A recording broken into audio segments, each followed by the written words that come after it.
At the time of recording this, there are well over 1,000 community plugins available for Obsidian, and many of them are actually really good. So which ones to use? I looked at them from a productivity point of view. What else? And here are the results.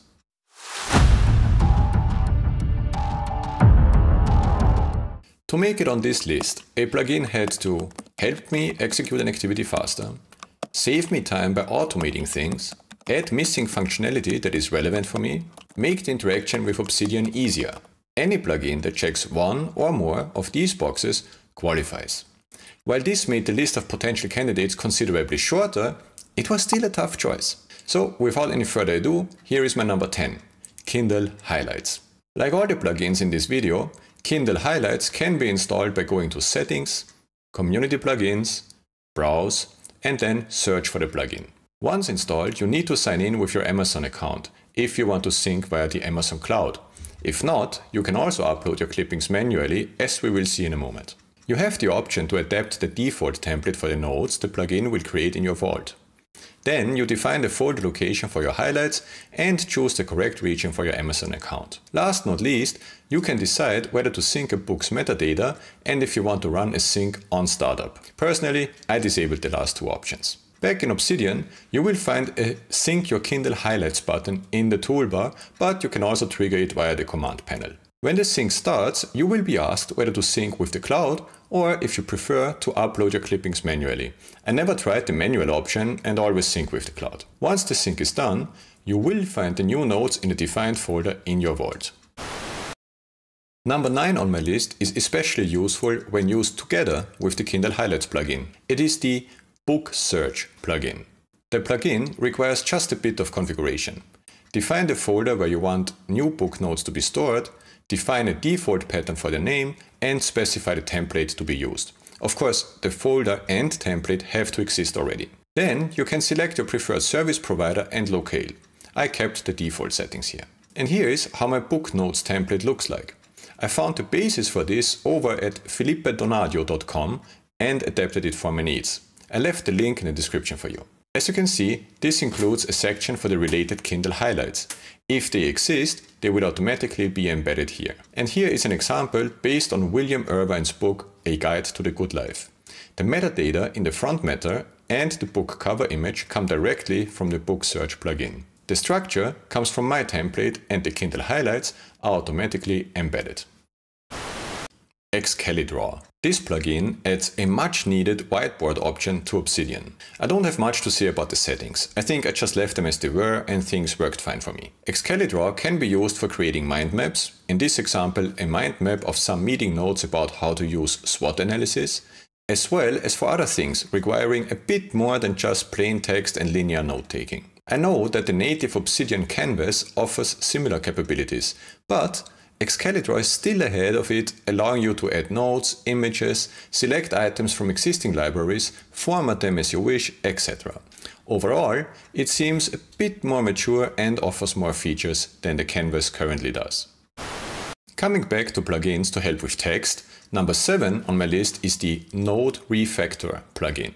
I often find myself caught up in writing, ending up with rather long notes, which I would like to break up into smaller ones. Of course, I could do this by creating new notes and then copying and pasting the text over. But Node Refactor lets me do this with just a single keyboard shortcut. As always, you have various settings that you can adapt to suit your needs.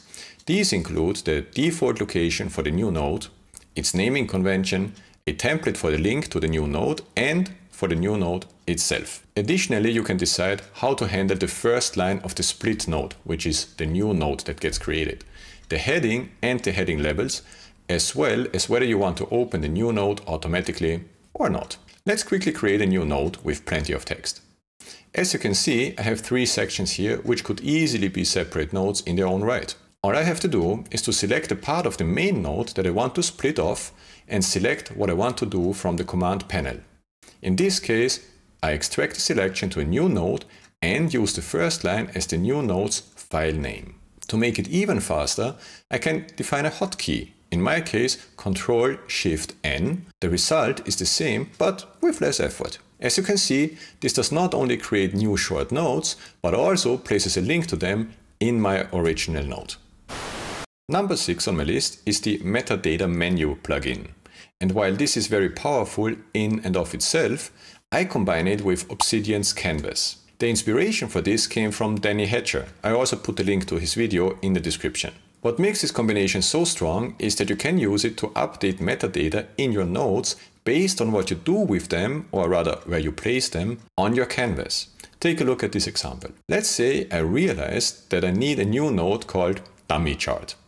I add this to the canvas. At that point, this is not quite a node yet, but just an element on the canvas. Once I am sure that I need an actual node, I can convert it. The new node is empty, apart from the text I entered when I created the element on the canvas. I now apply a previously prepared template. Part of this template are these attributes. The class, this tells the Metadata Menu plugin which rules to apply and what attributes to control in the node's front matter. In this case, the class is Digital Product. Then we have the face. This will be updated depending on where I put the node on the canvas. As you can see, I have several groups here, including planned, research, writing, etc. Initially, the node would be in the planned phase. And if I move it there, you can see the front matter changing. The same is true for the element group attribute. This depends on the vertical groups on my canvas and includes structure, general, visual styles, and visuals. Again, by moving the node around in these groups, the metadata updates automatically. The same is true for the attributes previous chapter and next chapter, except that these are not managed by canvas groups, but rather by connecting nodes with arrows. As this goes beyond the scope of this video, I will prepare a separate one for this feature explaining how to set it up in detail. Oh, this might be a good time to ask you to subscribe to the channel so you won't miss the next videos. Thank you. Number 5 on my list is the Checklist plugin, which lets you create a consolidated list of open tasks in your Vault. Instead of having them in a separate node, you can see them in the right-hand pane of the Obsidian main window. The plugin settings are rather straightforward, so I will focus on the one that makes this plugin so helpful, the tag name setting. Here, you can define which tags shall be considered by the plugin for populating the task list or checklist in Obsidian. If you leave this empty, it will show all the tasks in your Vault. Personally, I don't want that, because I have multiple nodes with checklists formatted as tasks, and I really don't want all of those to be shown. I configured these tags. Focus. For tasks in my daily notes section, tomorrow's focus. They don't have a due date and are meant to provide focus areas for the day rather than actual tasks. FUP. This stands for follow-up, and it indicates tasks assigned to other people that I need to check on. Talk identifies tasks, or rather topics, that I need to discuss with others. And to do is, well, what it sounds like. This identifies tasks for myself. Let me quickly demonstrate this with some examples. I create a new node and start adding the tasks with the various tags.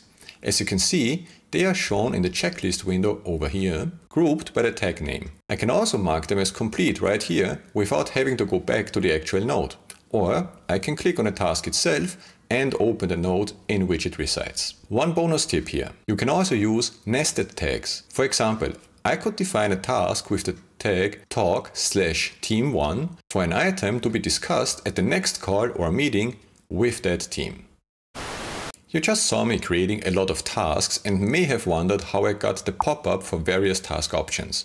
Well, these are provided by plugin number 4, the Tasks plugin. As you can see, the Tasks plugin comes with a ton of settings. You can dive into those at your leisure. I only changed the global task filter to the tag #todo. This tells the plugin to ignore any tasks that do not have this specific tag. When creating a new task with this hashtag, the plugin will offer to add task attributes such as priority, start, due and end date. Without it, I do not get these suggestions.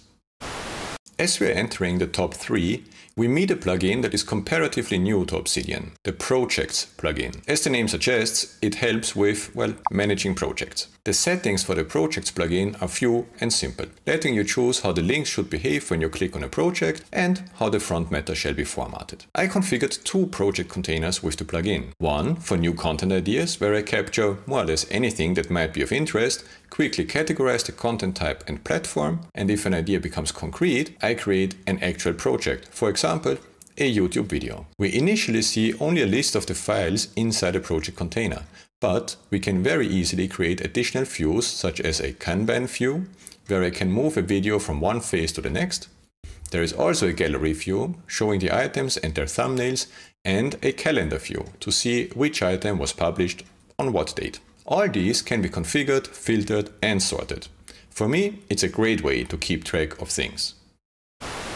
The runner-up in this list is the Data View plugin. I know that many people shy away from it initially, but even if you're a programming noob, like me, and you copy just the snippets you can find online, it is an insanely powerful plugin, giving you so much flexibility to work with the nodes in your vault, organize and find them. Let me just show you a few simple things that really help me. I have defined several templates, so when I create a new project, all the relevant files will be created automatically. The main file is an overview of the video idea, including title ideas, the thumbnail, links to related nodes, a task list for the project, and checklists for editing and publishing the video. As I always have these related files for any video, these are created automatically based on their respective templates. If I go to the script node, you will see that there's a block called Related, with links back to the main file, but also to all the other related files.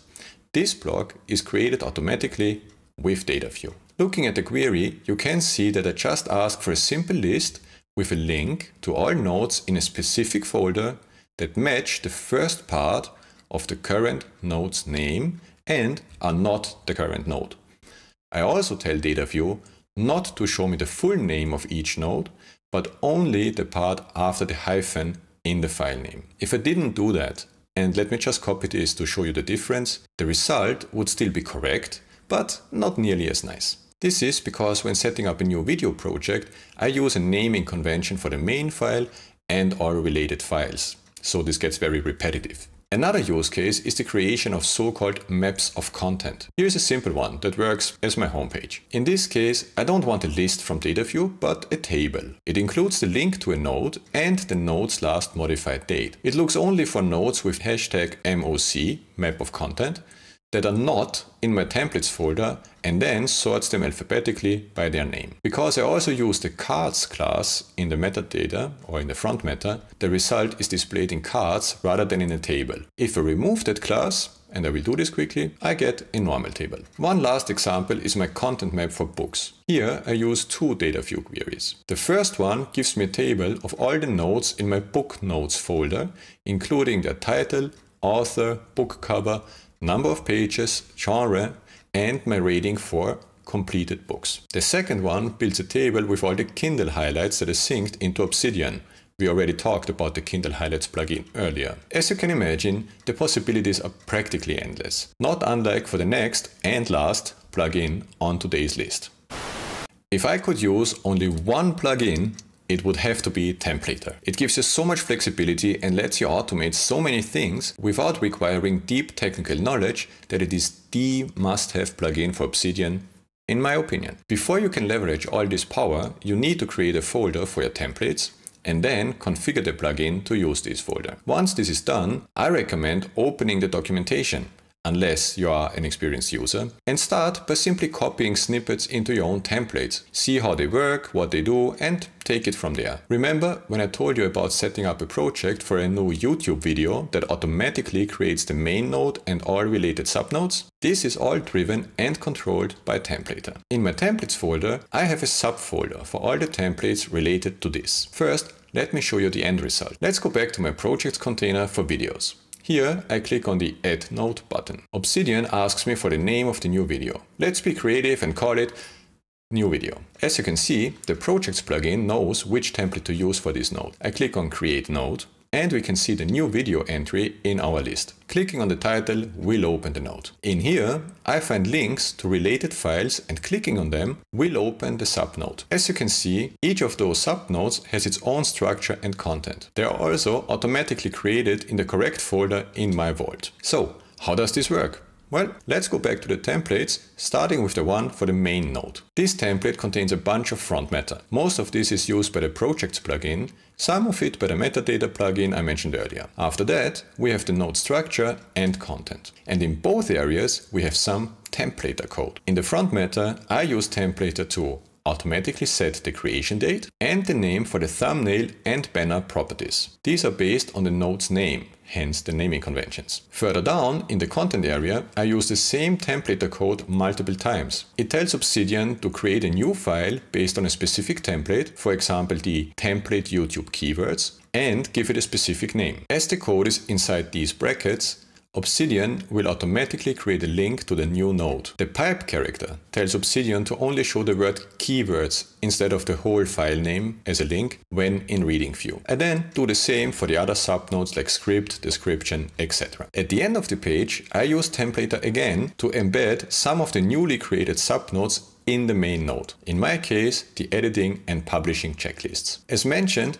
each of these subnodes uses their own template when they are created. Here is the one for the editing checklist. I want to highlight one more templater command at the end of this template. The tp file move command tells templator to move the newly created node to a specific folder, which of course helps with keeping the vault clean and organized. This is as deep as I can go with templator in this video. Let me know if you're interested to learn more about templator or any other Obsidian topic. I will happily try to answer your questions. These are just 10 of the plugins I use every day. What are your favorites? Share them in the comments and let's get better together. There is always more to learn. For example, about making your Obsidian template smarter, a topic I discussed in this video over here. All this should allow you to save quite some time and be more productive. However, there are always more things we can do to increase our productivity, which you should really check out in this growing list of productivity tools and methods. And that's it for today. Thanks for watching and see you next time.